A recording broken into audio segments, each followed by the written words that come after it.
And welcome back for Game 2, where GRX and Invictus Gaming are loading onto the Rift very, very shortly. Just before we start the game, just to set some stakes for you, if Invictus Gaming win this match, then that means Fnatic and IG are guaranteed quarterfinals, and there'll only be seeding left to determine. Let's turn our attention to GRX. This is the team that is 0-3. They made the run through play-ins. There's been a little bit of talk about how play-in teams from the other regions have been able to advance to quarterfinals, but for GRX, they've struggled a little more. It's a little bit more of a tougher group, and Kobe, they really have to show us today what they're made of. Yeah, it definitely looks like a tall task, right? Going up against IG and Fnatic, they both look extremely strong, and they would have to win right now. This is the do or die moment for GRX because they are 0-3 currently, and because Fnatic also hold the head-to-head with 100 Thieves. This is the last one where a team besides Fnatic or IG can actually crack those top two. Now, the last time these two teams did meet, it was a surprisingly close game, especially in the early game. A lot of early kills are being traded back and forth. We saw Ning looking for a lot of ganks all across the map, but it actually didn't result in a huge amount. And naturally, he did play towards the bot side, and I was very impressed with how they were able to absorb a lot of the pressure on the side of GRX. And ultimately, what it came down to was a single poor positioning from the side of GRX, which IG were very quick to capitalize, punish, turn into a Baron, and turn into game control. Yeah, and of course, that was Ning playing the Zac. He had fantastic ultimates as the game progressed and played out. But we were talking about that game, Vetus, we were watching it in preparation for today. IG and GRX, it was their first game on stage. It was closer than my memory remembered. And looking back, that gives me a little bit of hope for GRX. Yeah, and honestly, whenever we're talking about GRX, my hope is always with Stitch in the bottom lane. Ever since play-ins, I think he was playing extremely well, aggressively when he needs to, going in on things like Kai'Sa, taking killer instincts when there are opportunities for the team. So maybe some bottom lane focus for GRX to try and put a stop to IG. Now, I also believe that they are running empty today as well, which was their main play-in jungler. And coming into the tournament, there were many question marks around his performance because he'd only played 5 games with the team. He didn't have that much experience, but he really had a very, very consistent performance, working very closely with Candy. And I think that that is really important if they want to try and mitigate the very early game pressure that Ning loves to have, along with Rookie, who is one of the best mid laners at this tournament. And talking about substitutes, over on the other side, of course, Duke in over the Shy for Invictus Gaming. We'll see how these players are going to step up on stage. And the question was posed at the beginning of the day, will Invictus Gaming go 6-0? I believe Jat and Frost both predicted it. No team has been able to go 6-0 yet. It seems like the second half of groups, you've seen RNG and KT falter and fall in various ways. The question is, what would it take for IG to falter? What would it take, Kobe, for you to see IG to lose a game? I think it would take early game mistakes from them, over diving and early game mistakes specifically around that bottom lane. If they mess up around Stitch, and I think if they give money over to Stitch, he is a guy who can hard carry for GRX. Other than that, though, I don't think that's likely to happen, but that would be the area that I would be looking for, right? Okay. Because they do play aggressively, even when they have scaling champions a lot of the times as well. So we do expect a lot of the early action to determine it. Well, of course, for IG, if they can go 6-0, if they can solidify LPL as the strongest region, get all 3 teams out of groups, 2 of them potentially in that first seed, it would be a statement when you look towards the playoffs. We're a couple minutes away from draft, and as you can see on stage, I believe it is Empty who is just having a couple of his peripherals set up as he takes back to the stage. I'm going to turn my attention back to you, Kobe. Let's look towards the draft.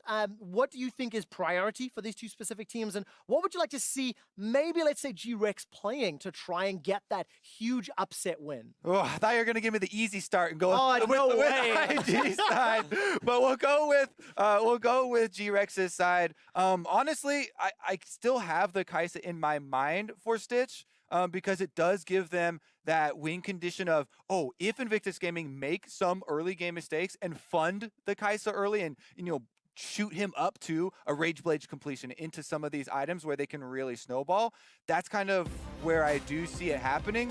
But for IG's side, I think they're very well aware of this, and that's one of the reasons why I think they put Duke in, is Duke has had good teleports for the team. Duke also does not take very many risks.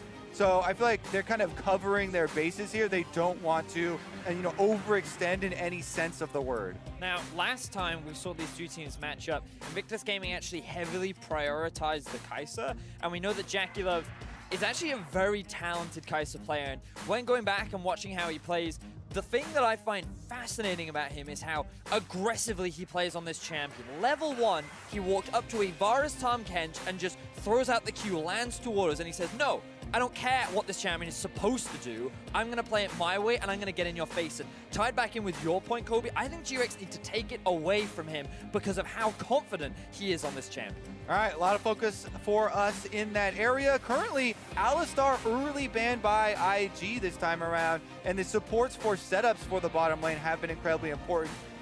Along with Rakan following here, those are some of the go-to hard engage supports. Now I'm expecting an Urgot first pick. It's something that PK actually had a lot of success with during the play-ins, and is something that I think is a very comfortable champion for him, but the risk is you give away Aatrox and Kai'Sa to the other side, so they're actually going to shift up their priority and go for more of the damage-dealing top lane. All right, the Aatrox over the Urgot. That's something we've seen a lot out of the LCK top laners and their preference. We know GRX and the LMS players play a lot on that server. Let's see if Invictus opt into the Urgot matchup. It is hovered. I'm expecting it. And then, of course, the Kai'Sa would be the obvious answer. Now, let's see whether or not IG agree or throw us a curveball. And GRX now have to respond. Yeah, this is kind of the expected response here from Invictus Gaming. The two most high priority champions that we have had throughout Worlds group stage. The Aatrox technically still could go to mid lane, so there is flexibility for GRX here. That's what you definitely want on the blue side to secure early. And Kai'Sa Xayah or Sivir have been the go-to into the Kai'Sa. Here it is picked up for Stitch. Definitely a respectable answer. So in terms of what supports are available, GRX may look to grab themselves a Thresh right now, considered kind of one of the strong playmaking supports, and when you are running this Aatrox Xayah, having something that can provide with early game playmaking and a lane that you can look to play around, I think makes a lot of sense for GRX. Yeah, we've definitely also seen the Dark Passage come in extremely clutch for a lot of these teams here, and you may need an extra escape for champions when playing against IG, who like to go for dives, like to go for some early skirmishing, try and pick people off. But there's the Tahm Kench, also incredibly good at the disengage and saving people. I was just about to say the same thing. The Thresh and the Tahm Kench, both effective on the offense as they are on the defense, and Invictus Gaming enter phase 2 of the draft by removing another mid laner. So the LeBlanc taken off the table signals to me they're anticipating that Aatrox to go top. And of course, it's now going to be up to GRX to decide what options they want to limit. The jungle pool, relatively untouched. The Nocturne and the Gragas are, off the table. But there's still a number of options available for Empty and for Ning to play. Last time, of course, Ning Zac, very, very impressive to me. With LeBlanc and Lissandra already banned here, I kind of expect the Syndra to follow because those have been two of the biggest answers. IG threatening here and looking like they want to force GRX's hand to spend their ban on it, though, with Skarner following. I do think that Xin Zhao is a pretty strong pick for Ning, though. It will provide some decent early game engage. Alternatively, they could just go for the Zac once more if they just want to go more towards that team fighting when they have the Kai'Sa and the Urgot already in their composition.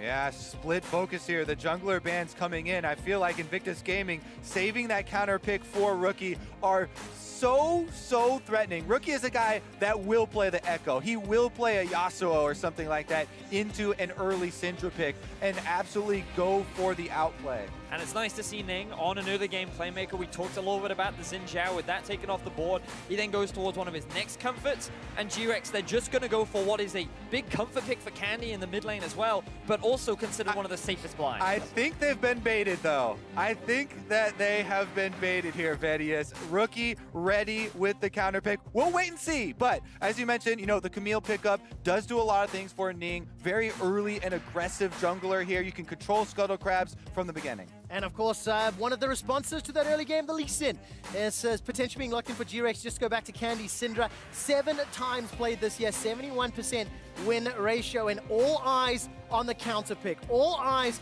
on what Rookie is going to play. Kobe, Malzahar! gimme. Yasuo, Echo. What would you want? What would you prefer? I want Echo in this? I want an all-in assassin. I want an assassin here. I think it's going to be like Malzahar or... I knew it! I knew it! I knew it! Rookie! Yeah, they have the Camille, they have Jackie Love on Kai'Sa. They're like, I have more than enough damage on my team. Let's just have a little bit more follow-up with the limited engage that they do have with Ning. Now let's step back. If this were Caps, it would have been the counter pick, right? Probably. But it is IG.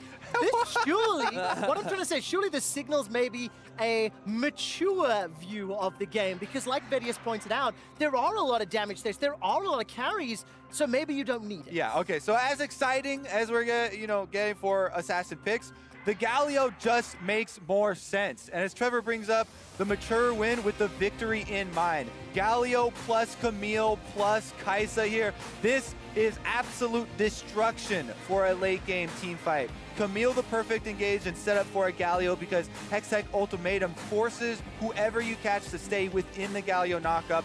You basically get to simultaneously kill a person and create a huge zone for your team to work off of. I think IG's composition here is extremely strong. But I do think that GRX have the stronger early game potential. Xayah, Thresh, huge playmaking down the bot lane. Syndra, a lot of setup for a Lee Sin.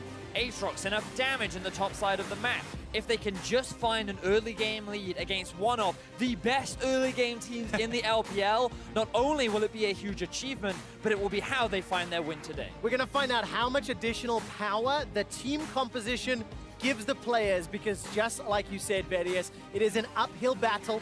And to go back to the stakes to remind everybody, if Invictus Gaming win, it guarantees IG and Fnatic an appearance in the quarterfinals, and it sets us up for one hell of an exciting tiebreaker later in the day if all things go to plan. So IG maybe expected to be on the back foot in terms of champions. Let's see if they will play on the back foot, because Vedius, you've already said how you've seen Kai'Sa just step forward at level 1 for Jackie Love.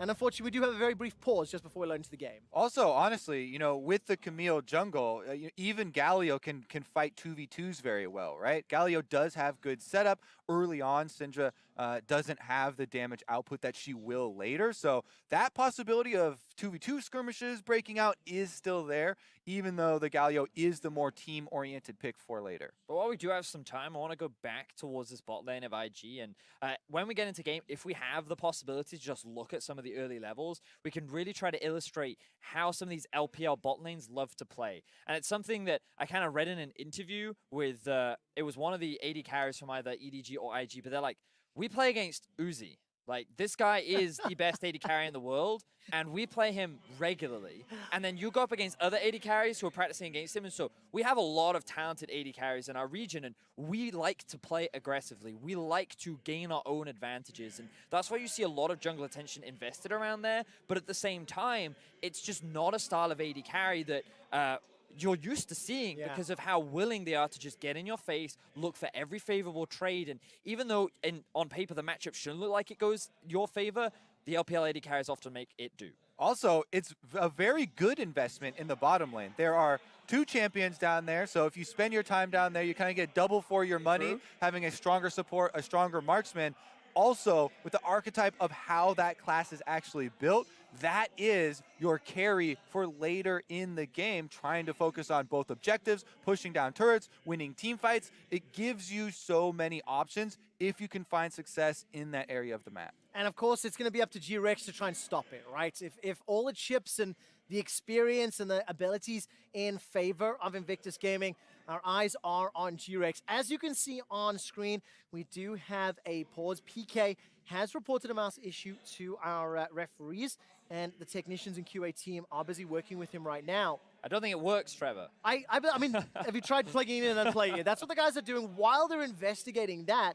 We've talked a lot about IG. Expectations are very high for IG, but again, we need to see what GRX are going to do and how they're going to step up. And when you're looking down this composition for GRX, the difficulty level seems a bit higher, right?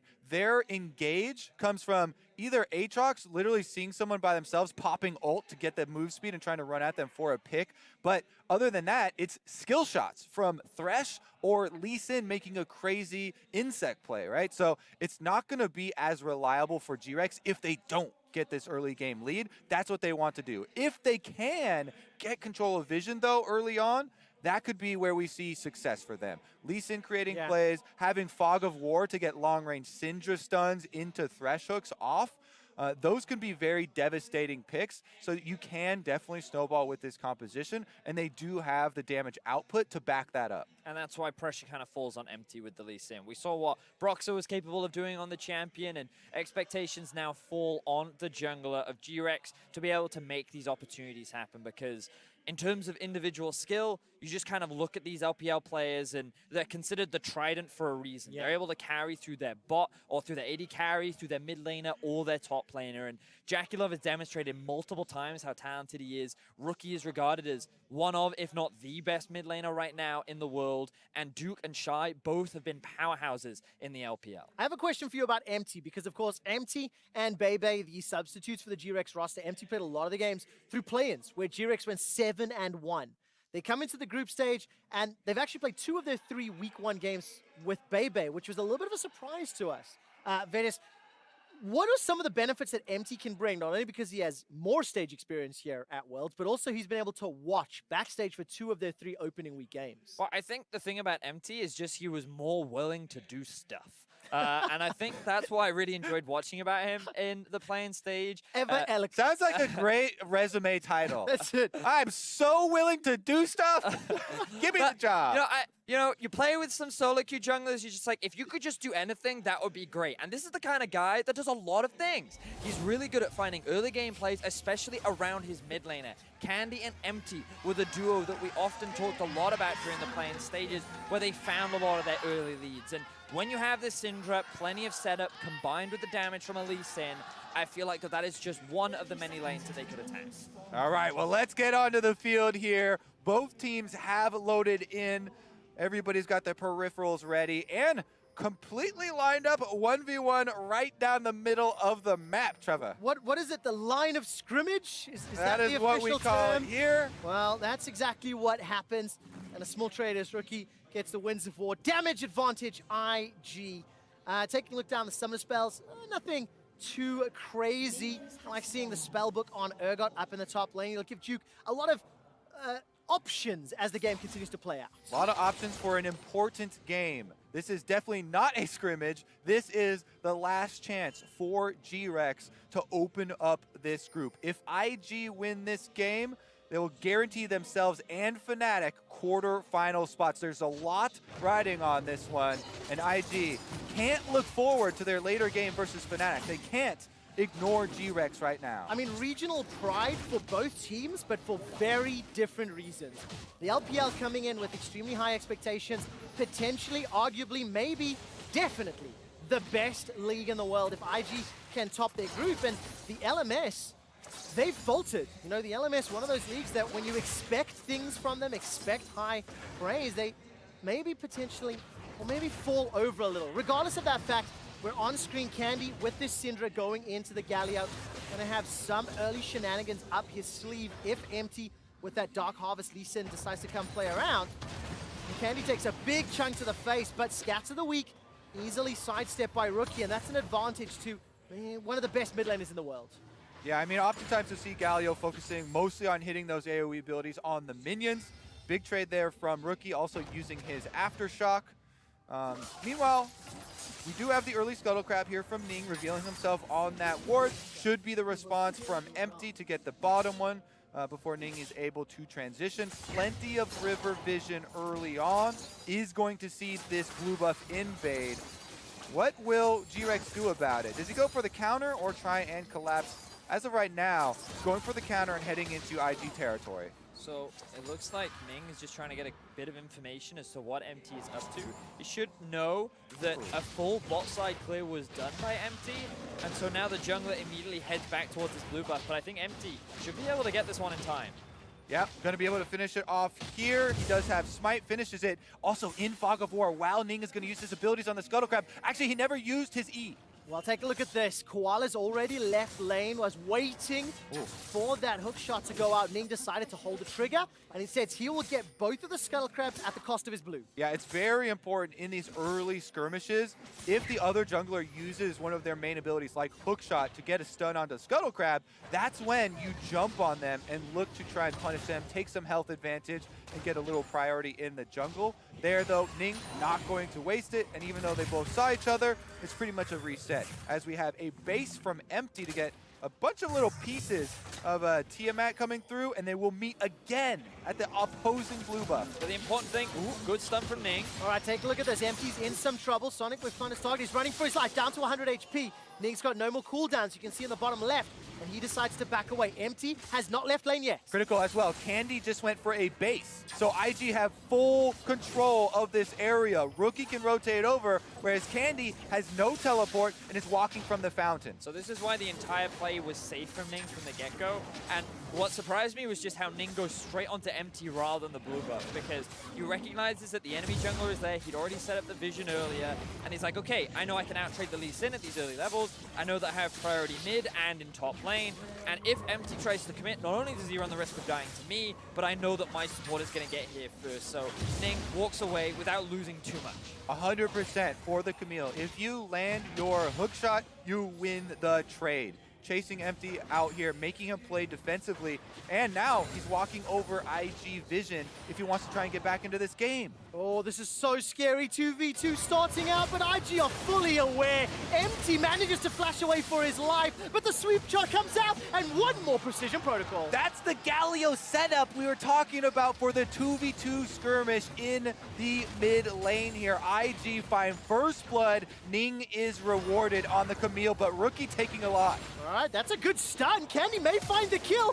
Defensive flash. Rookie stays alive, but not for long. Candy gets the auto after chasing. Ning's going to look for the secondary kill now, though. Not a lot of mana for Candy to work with. I'm keeping my eyes on Ning. 2 seconds for hook shot, and Candy escapes. Rookie with the overstay, and he is punished so hard. Candy strikes back. Oh, death sentence gets caught onto Jackie Love, but the gobble from Baolan. And we talked about the comfort for Candy, how this Syndra pick is a really big deal for him, but we got to backtrack to how this all started off. Empty, he just wanted to get a bit of vision down. He wasn't expecting the collapse coming out from IG. He ends up losing his life trying to escape with the Sonic wave. Now, you'll see here the Rookie, he just disrespects the amount of damage that Candy's able to throw out, taking way too much harassment. Candy doesn't have Ignite, but he's able to land the stun. Now, the damage reduction from his W does keep him alive, but because Candy doesn't see Ning, he's forced to use both his cooldowns to chase and secure the kill, but still a big advantage gain for the mid laner of GRX. Yeah, I'm not sure if that was miscommunication. It looked like with the movements from Rookie, he was baiting, but Ning was not right there to jump over the wall with the hook shot. And Candy, now he's level 6 on the Syndra, access to the burst damage. And we're seeing once again the early game impact from Ning. Talk to the stats, guys, and right now in terms of kill plus assist of 15 and team jungle proximity, he is ranked 3rd among all junglers in group stage, and that just goes to show how a lot of the early game leads that Invictus Gaming get come off the back of their jungle. I mean, we were watching it. It felt like it was the Ning camp. You know, we were following his pathing from the blue buff where he lost his Sentinel to the invade onto GRX and eventually securing first blood. Invictus are 1,000 gold up. We haven't looked too much at Stitch and Koala, but Stitch just came back to life, back to the bottom lane. And Koala's got a number of death sentences, but it hasn't equated to any sort of lead just yet. And to just quickly touch back on the Ning point as well, because coming into the World Championship, the thing about him as a jungler was he's considered a very coin-flip player. Someone that likes to play aggressively and likes to build early leads, also runs the risk of overcommitting for plays and overextending when seeing an opportunity. And that is how they often got punished. But still, they had the best regular season record, and you could just go to show that their aggression was often unrivaled. And so far in this early game, it is Invictus Gaming that have already found themselves on early game. Well, luckily for him, he is on Camille, one of the best junglers at snowballing early. The coin has flipped heads here. He was the one that got the kill credit for the first blood. This accelerates his game so effectively. Tiamat now, he can even AoE camps so that he can more quickly get in place for the ganks. That's what Camille is known for, the long range engage. You can see Ning just waiting in the bush then. Duke is making his way down. Caught a glimpse of Balan making his way up as well. And, you know, for a draft from GRX and a picks and bans, we were so heavily saying that GRX needed to get ahead early. This is not the start that they wanted. 8 minutes in, down 1,000 gold. They still have a lot of playmaking, though, with the Lee Sin, with the Syndra, with the Thresh. So let's see over the next 5 to 6 minutes whether or not they can find the lasso. Koala swing and a miss as Jacula very easily sidesteps. But also just look at the state of this lane, right? It is a Thresh Xayah, a very powerful 2v2 lane. And Invictus Gaming to the ones on the aggressive. Again, they're going for an all-in because their jungler's behind them. All right, the box comes down. Here comes Ning. Feather Storm comes out from Stitch. That will survive. But Koala forced to use his flash, and the only cost was the ignite on the side of Invictus. Give it a few minutes, try that again, and maybe you'll get yourself a pigeon for dinner. Yeah, it definitely looked like Ning had been waiting around so much. They decided to try and bait a little bit there. They do get some summoner spells blown. Thresh without flash now is actually a good target for the bottom lane. Maybe they return to this area and try and punish that. That's why we saw Empty come down on the Lee Sin, try and provide a little protection here. Control ward's been placed in the tri-brush. And now we keep our eyes towards the top lane, who we haven't really talked much about yet. You can see that in terms of the Aatrox-Urgot matchup, this one not going quite the way PK would have wanted, at a pretty significant deficit in the early game. And even though he had the choice between the two, he decided to go for this one, and right now, it is not working out for them. So GRX there, struggling in top side of the map. Even though the kill was given to Candy, he is still around even, behind even in terms of gold. And in contrast to the last time they played, Various, this is a much cleaner start from IG. Very clearly in the advantage. Ning, once again, leading from the front. He flips the coin and finds PK, locks him down. Duke will pretend that Fear Beyond Death didn't happen. And yes, the passive from Aatrox keeps him alive, but he loses his summoner spell. Invictus Gaming very, very clearly in the driver's seat and in charge. Duke just missing that skill shot means he misses the kill. And after Empty fell behind early, we haven't really seen much of his presence anywhere. 10 minutes into the game, yet to find a successful gank. And we talked about how he had so many lanes that he could look to play around. So far, he has been unable to do it. And now that he's hanging around the top side, this could be his first opportunity. Yeah, maybe they get a little bit of a baiting here. PK actually didn't finish his recall, so he's sticking around with low health. But I think it was mostly of, again, covering for another possible offensive move here. Maybe a counter gank. He's been waiting in the wings. Nobody going to pull the trigger, though. No mistake from IG. That's what we were talking about as one of their possible loss conditions would be going a little bit too hard and overextending. Yeah, and of course, we keep coming down to this bottom lane. Jackie doing such a phenomenal job again. And if you look at some of the stats from the first round robin, Jackie Love's, you know, he showed up. KDA 14.7, second as kill participation amongst the highest, damage per minute first, CSD, just fantastic, fantastic performance from Jackie Love. And I really like the point that you were making earlier, Various, about how Jackie Love is regularly going to be competing against players like Uzi, players like iBoy. So when they come up against players like Stitch, there's this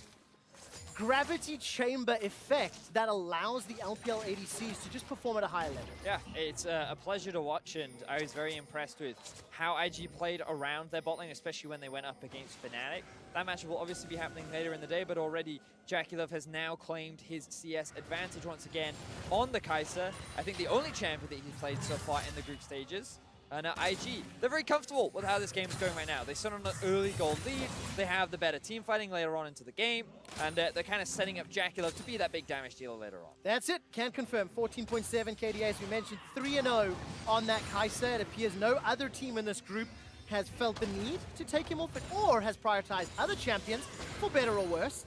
And now Jackie Love on this comfort pick, plus 1,500 gold. His support gets hooked, but there's no follow-up. Yeah, and as you know, great as he's been on the pick, I think Stitch is doing just fine down here. It's not like this is going to be a problem for GRX. The problem, as we keep mentioning, is this top lane, because Duke is slamming PK here, and Ning wants to make him compromise. Well, I think the baby cage will get put down shortly, and that means PK cannot get away. Duke steps all the way forward and finds the Fear Beyond Death, grinding him to dust. Baolan with a very respect flash there, realizing that once he's devoured Jackie Love, a death sentence could be problematic. GRX at least have a counterplay. I am happy to see this, but at the cost of a kill and tower first blood. Yeah, Empty does go for the objective focus there, takes off the dragon. Now he's looking mid. There's a possible Syndra setup, but look at IG. Rookie has already backed off to his strong side of the map. That's what we want to see for your mid laners. He went top side where he had his jungler, and with the Dragon alert, he knew next possible way for GRX to make a play on the weak side would be towards him, and he avoids that. I just feel like I blinked, and there's a 3,000 gold lead. Invictus have, got CS advantage gigantic in the top lane. Ning is obviously doing well with the kill and assist and the tower bonus. And Invictus Gaming got all the tools they need to move into this mid game, and then they've got so many tools to fight and skirmish as they desire. Exactly. Invictus Gaming have the stronger side lane. They have the stronger team fight. So the cards are in their hand, and it's up to them to play them out here through the mid game. Yes, you want to try and get your vision through the jungle and work it up a little bit more slowly, but Ning here on the Camille in a very good spot to go for these skirmishes, because Rookie is ready on Galio. He has an ultimate to back him up. Tom Kench has access to the Abyssal Voyage as well, so Thailand can even bring their bottom lane if things converge into, a 5-on-5 fight. And of course, taking a look at the first item pickups, Jackie Love and his Kai'Sa decided to go for that Storm Razors first. You've been seeing a lot of Rage Blades. Do you think it's a particular reason? Do you think it's preference, just how the game's playing out, Kobe? Yeah, I always like to have the slightly earlier minded Storm Razor first. That's personal preference for me. It does give Kai'Sa nice momentum here and possible fallout for the playmaking. Currently though, empty, sneaking into the side brush, so we'll see if they can set something up for GRX's side. Surprised that he didn't actually walk into the brush though with the sweeper. So that ward is still sitting there for IG. Stitch will take little to no damage as he gets forced away from this objective, but keep your eyes on Ning again, looking for a potential flank. The Galio is there as well. That combo is up and ready. All right, so Duke has made his way to the mid lane. A 3-man stack of GRX is currently being dove. Nice hook. The Hextech Ultimatum is available, but not yet used. Empty finally gets locked into place. He's taken down. First kill for Jackie Love. Here comes Rookie. He arrives with the ultimate, but Candy's coming as well. This is a party in the bottom lane. The box is thrown down. The feathers fly, and it's IG that are in trouble. The unleashed power helps set Stitch up for another. Death Sentence finds its target, and Koala helps GRX win the fight, finds a flame, ignites down Duke, but a fear beyond death means Koala concedes his life. That went about as well as it could for GRX. GRX happy to punish that dive from Invictus Gaming. Very nice play there, hooking him back in and securing the extra kill. Really good stuff from GRX as they finally find a semblance of life in this early game. The goal difference is still big in favor of IG, but GRX saying, we're not done without a fight. Yeah, Stitch able to get some of the money as well. Let's take another look at how it started out. Now, this is quite nice. The hook here does force the Devour. Devour has a really long cooldown nowadays, so it's not going to be available for the secondary stage. Jackie Love and IG do get the first kill there, and then once Rookie arrives, he actually takes a decent amount of damage, but there's the hook onto Ning. They pull him basically out of the fight. PK goes in, and Candy comes through for the execution onto Rookie. Now it's basically about the chase, and Koala does end up getting hit by the Urgot ultimate. As soon as he gets shot one more time, sucked back in for the extra kill. In the end, Duke also goes down though, so GRX, in as dangerous and poor position as they were, at least they were able to get some gold onto their carries. Yeah, I think that's a really big deal for the squad, given that IG were kind of slowly taking control of this game. Quick show, you talked about how it was like suddenly a 3,000 goal difference after losing that top tower. That goal gap is slowly starting to close, and we can see Stitch able to do a lot of damage. You already talked about him, Kobe, how he has had a solid performance throughout the group stages so far. Now that he's sitting at 1-0-2, Candy on his comfort pick in the Syndra is 2-0-2. GRX saying that they're not completely out of this game just yet. No, they're not. And of course, you guys mentioned during draft how GRX's initiation are based on skill shots. It's going to be Aatrox finding a target, or Lee Sin, or Thresh. And you know what? I don't know if I've seen Koala miss very many important death sentences. In that team fight, every single time somebody needs to get caught, he helped his team out. 0-1-3 of his team's 4 kills. He's been involved in 3 of them. And you know what? They shut the top tower down. Stitch and Koala, they're pretty content to keep farming up in that bottom lane. Meanwhile, in the mid lane, we've got several members converging onto Candy. As you mentioned, though, Candy's got 2 kills for himself, means completed Luden's Echo plus some magic penetration. He can definitely burst down someone like Ning here on the jungler if Ning is a little bit too careless, wastes his Hextech ultimatum and can't dodge. They do have to be a little bit scared of the possible burst. And of course for GRX, they need a miracle. 0-3 down. If they want some magic, some Fnatic magic from 2017 to make it out, they have to win every single game and has to start here against the #1 team in the group, Invictus Gaming, who are at 3-0. And GRX, they are still behind, but we saw that team fight. There is glimmers of hope. We just simply cannot wait too much longer to try and claw back this deficit. Invictus Gaming, on the other hand, they're going to take another neutral objective. The Rift Herald's uncontested here. Ning, Duke, as well as Rookie helping out.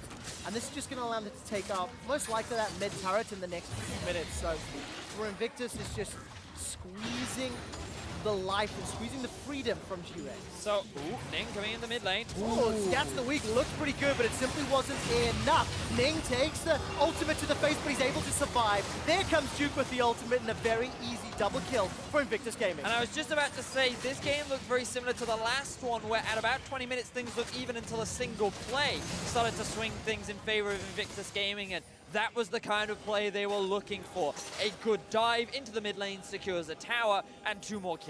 Talked about IG holding most of the cards here. They play the Camille Galio combination. That gives them not only those 2 kills, but the mid turret down means the entire map now wide open for Invictus Gaming. They're simultaneously taking Dragon and diving bottom lane. Yes, they are, and Koala's the target. Duke will be taking him out. Kill secured by Jackie Love, in fact, as a Disdain flings PK backwards. Marlon's making his way forward. I haven't seen if he's used the Devour just yet. It's not even going to get needed. A double kill for Jackie Love, a Mountain Drake for Invictus, a tower for IG, and a 7,000 gold lead. In quick succession, IG take 4 objectives for themselves. And then in the end there, you know it's bad when they're doing 2 at the same time. Here's the 3-man dive of the bottom side that they start out. Jackie Love putting out the damage while Duke goes in to tank the turret and play the front line.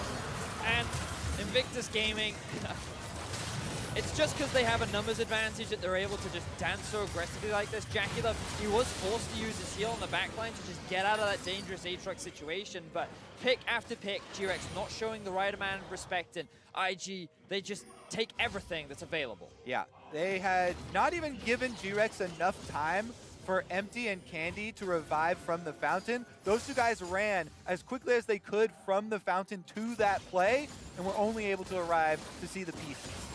If you are a Fnatic fan, you are very happy right now, because if Invictus Gaming close this game out, both Invictus and Fnatic are guaranteed quarterfinals. And the remainder of the day will be a seeding battle, and whether or not GRX and 100 Thieves can play upset. Duke has got the ultimate available. I'm waiting to see if he fires it, has done so, and activates it. And Duke manages to kill PK. 4-1-3 on that Urgot. The other thing that Fnatic are looking at, though, is their main opponent. They're looking at IG and how strong IG are performing in this game. This is going to give them something to think about for later in the day. And many have said that when you evaluate IG and Fnatic, the 2 that are expected to get out of this group as IG just casually start off the Baron, how hard do they dominate the other 2 in the group? Are they as strong as they're expected to be? And so far, both Fnatic and IG have shown very, very solid performances. 22-minute Baron. Rift Herald takes the bottom inner turret. The gold lead jumps to 10,000 or just shy of it. And Invictus have got every single tool at their disposal. And for GRX, it's such an uphill battle. They had to find a way to get ahead in the early game, and unfortunately they didn't. From there on out, Invictus have just done absolutely everything correctly to set themselves up to close this game, to go 4-0 in the group once they take down the Nexus. And Koala's not going to find the death sentence either. It is a very dominant win here, Kobe. Yep. Invictus Gaming now 2 minutes and 45 seconds left on the Baron. Over under on how many turrets they get with it, I'll set it at like 4 more from the current state. So 3 more now that the mid one has just died. 2 more once this one goes down. The Baron empowered cannon minions doing a lot of work, chipping away. I think one more shot should just about do it. 2 more turrets, and that will make you a prediction god, Kobe. Something that Invictus will never be able to achieve. Thanks, good one, Trevor. All right, well, GRX fans, it is time to put your rally caps on because your best hope at a defense is at inhibitor turrets. Trying to have IG funnel through, maybe overcommit.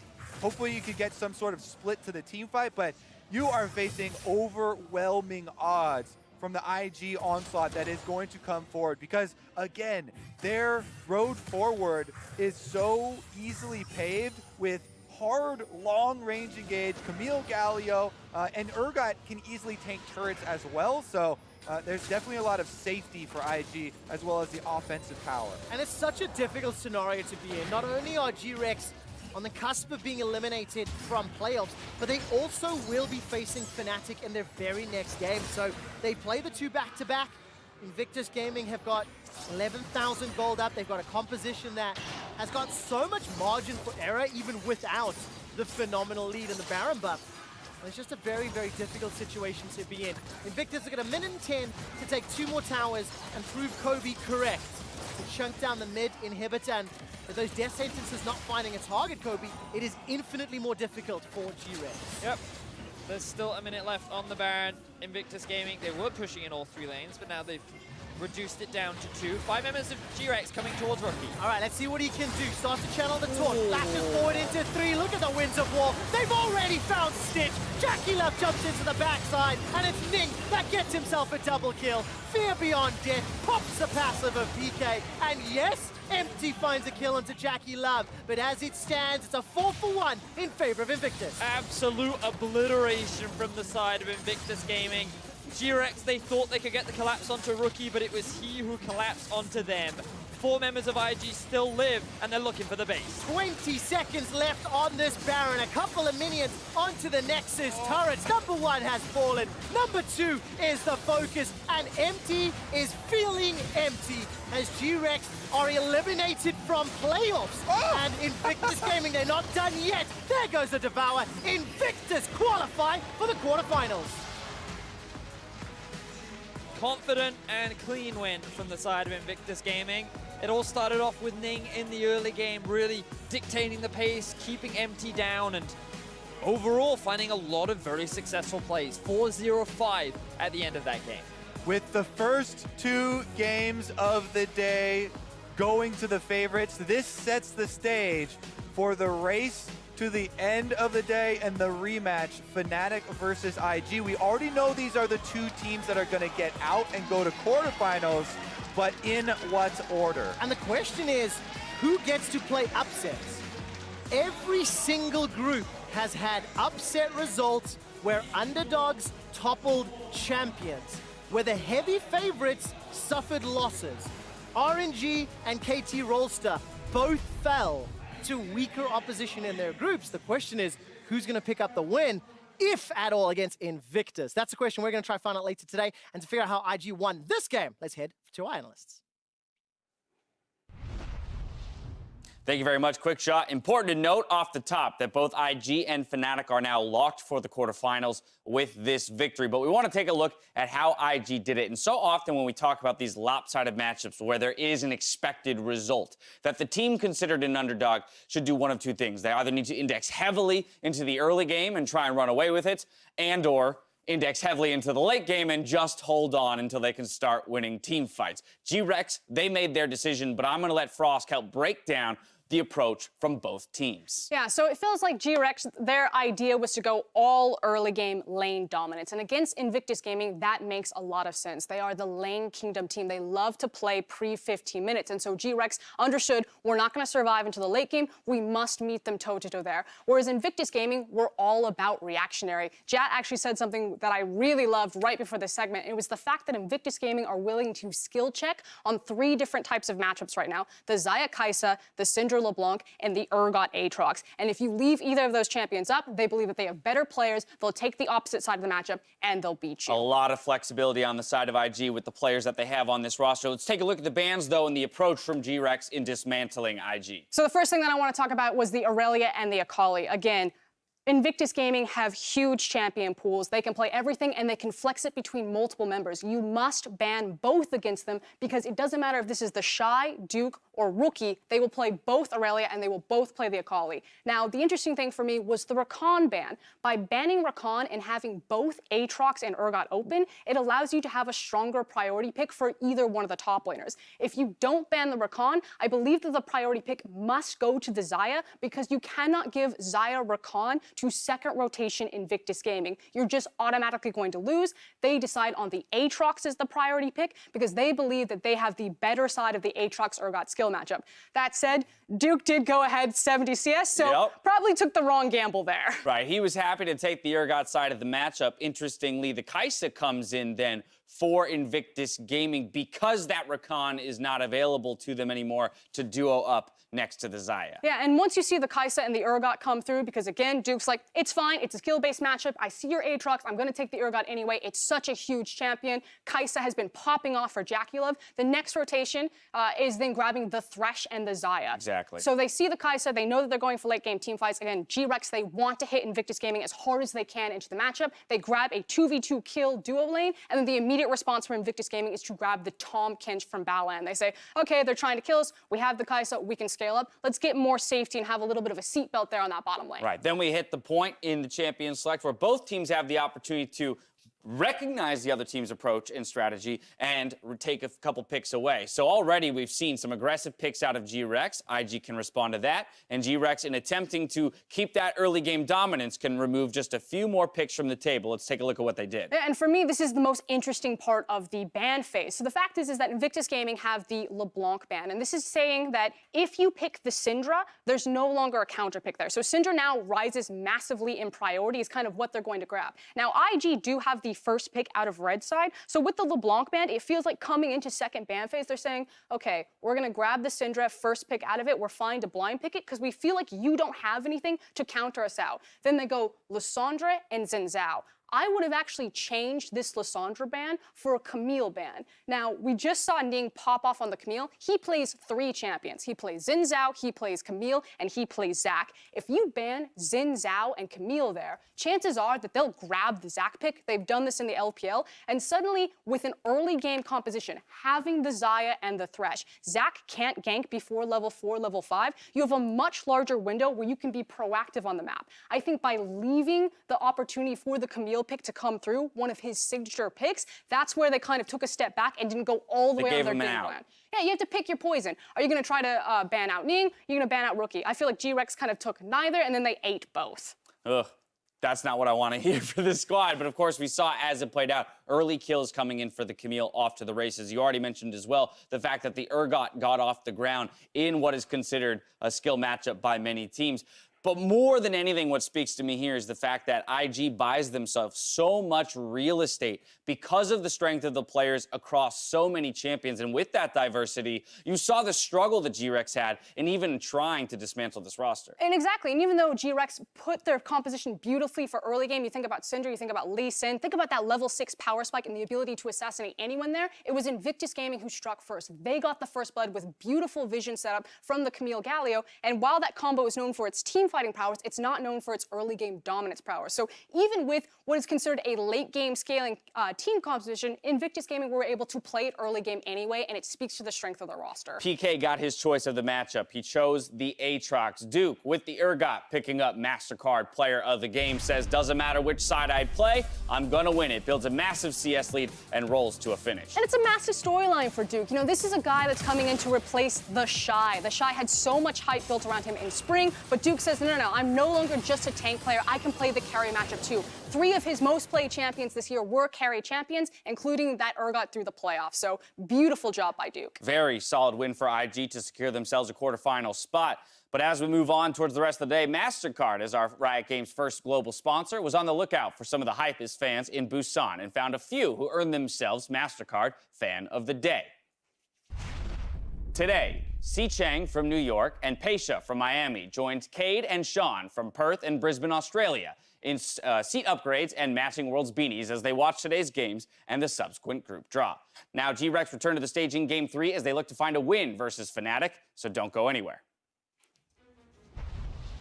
Welcome back, everyone, to Worlds 2018. I'm here with Ning after IG locks their spot in the quarterfinals. It has been since 2015 that we've seen IG at Worlds, Ning, and it's also your very first tournament. What does it mean to you to make it to the quarterfinals with this team? 对，那我们其实已经可以锁定 IG 出现了，然后呢，也是自从2015年开始，我们再一次看到 IG，然后也是你第一次的世界赛，所以你现在感受怎么样？就出现的话肯定很开心，然后就开心，差不多。He's super happy that they're able to make out of groups. He's just happy right now. Well, you guys look fantastic, and I have to say you have been one of the biggest surprises of this World Championship. Do you consider yourself the best jungler coming out of the LPL this year? 那大家觉得 IG 的表现现在特别好，也是给大家了很多的惊喜。也想问一下你自己，你觉得你现在是 LPL 最厉害的打野吗？我觉得就麻辣香锅卡萨，然后我算是吧，算是最好的吧，我们三个。You think MLXG, Karsa, and himself are like the top 3 jungler in LPL? Okay, so final question then. You guys still have a couple of games to play and your eyes are on that first spot. What are your expectations for your following games versus 100 Thieves and Fnatic? Do you think you can lock that #1 seed? 那你们接下来还有2场比赛，也会决定你们最后是小组第几出现。那么也想问一下你，你觉得接下来2场比赛你怎么预测？如果能全胜的话，就最好全胜出现；然后不能全胜的话，我希望就是赢 Fnatic。He will try to make it out of Group 6-0. If they have to, give one loss, he wanted to give it to 100T. He don't want to lose to Fnatic. Okay, there we go then. Thank you very much. Congratulations on locking quarterfinals. A lot more games to come, so back over to you guys.